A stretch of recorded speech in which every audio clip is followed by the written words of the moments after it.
सबसे पहले तो मुझे एहतराम करना है, शुक्रिया करना है खिलानी के हमारे जितने हमारे वर्कर्स हैं, कार्यकर्ता हैं, समर्थक हैं।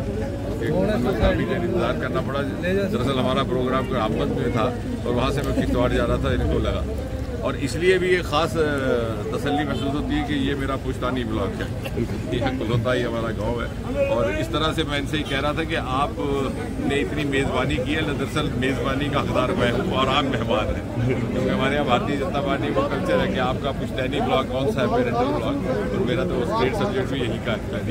तो उस नाते एक ख़ास किस्म का सुकून भी महसूस हो रहा है। दूसरा ये कि जितना काम विकास का हुआ है वो तो आपने देखा ही, मुझे कहने की जरूरत नहीं। यहाँ पर भी उसका एक शाहकार मौजूद है, ये 244 नंबर नेशनल हाईवे जो खिलैनी से सुधमादेव जा रहा है, गोवा, बाकी छोटे छोटे गाँव को छूता हुआ कलोता, अम्बल के बरगरा का।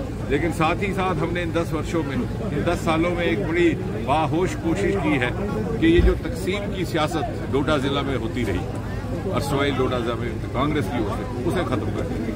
ये हिंदू को मुसलमान के खिलाफ करना, मुसलमान को हिंदू के खिलाफ करना, मजहब के नाम पर वोट लेना ताकि वो पुष्ट दर पुष्ट अपना राज चला सके। हमने ऐसा नहीं किया। हमने कहा कि हम हर फिरके के लोगों को एक बराबर सहूलत पहुंचाएंगे, जहां वोट मिला, जहां नहीं मिला, ना जात, ना पात, ना मजहब, ना धर्म। मैं मिसाल दे रहा था, जब डिग्री कॉलेज की अलॉटमेंट हुई कास्तीगढ़ में, जहाँ डिग्री कॉलेज बनाया गया, अब तो वो रामबन जिला में चला गया, जहाँ से हमेशा जनसंघ को वोट मिलता है। तो मैंने आग्रह से ये कहा कि साथ ही साथ मोहब्बत को बुलाओ, भले ही उसने पिछली बार नेशनल कॉन्फ्रेंस को दिया, इसमें कोई छिपी हुई बात नहीं। शायद उस वक्त उन्होंने सोच ऐसी हो, लोगों की सोच बदलती है, मुआशरे की सोच बदलती है, लेकिन उसका जिम्मा भी चुने हुए नुमाइंदे पर है। अगर मैं ही लोगों के अंदर उस तरह का जहर घोलूंगा तो फिर और कौन थी। तो हम मोदी जी की सदारत में इस खित्ते में, क्योंकि डोडा हमेशा एक मजमूई तहजीब के लिए जाना जाता था, या हिंदू और मुसलमान ने कभी एक दूसरे में फर्क ही नहीं समझा।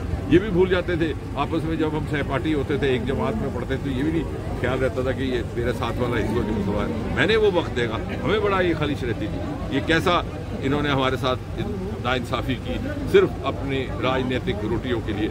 मुझे खुशी है कि वो अब माहौल फिर से बहाल हो रहा है, और आज ये आलम है कि हमारे ये जो मुखालिफ जो हमारे खिलाफ बोल रहे हैं, चाहे वो कांग्रेस की है, दूसरी पार्टी होगी, वो मजबूर है कि ऊपर हाईकमांड से हुक्म है, लेकिन मुझे यकीन है कि उनके कुंबे की ख्वातीन, उनके परिवार के सदस्य वो वोट मोदी जी को ही देंगे। सर, क्या लगता है आपको कि कहा जा रहा है कि टक्कर का मुकाबला इस बार होने जा रहा है, आपके मित्र भी इसमें कुछ है, आपको क्या लगता है? को मजा आता है ना इस खबर लिखने मुझे तो कोई टक्कर दिखाई नहीं दे रही। मैं तो कह रहा हूँ कि जो हमारे मुखालिफ है, उनके घर की खवातीन, महिलाएं, परिवार सदस्य भी मोदी जी को वोट दें। पुराने मित्रों को क्या मैसेज देंगे सर आप?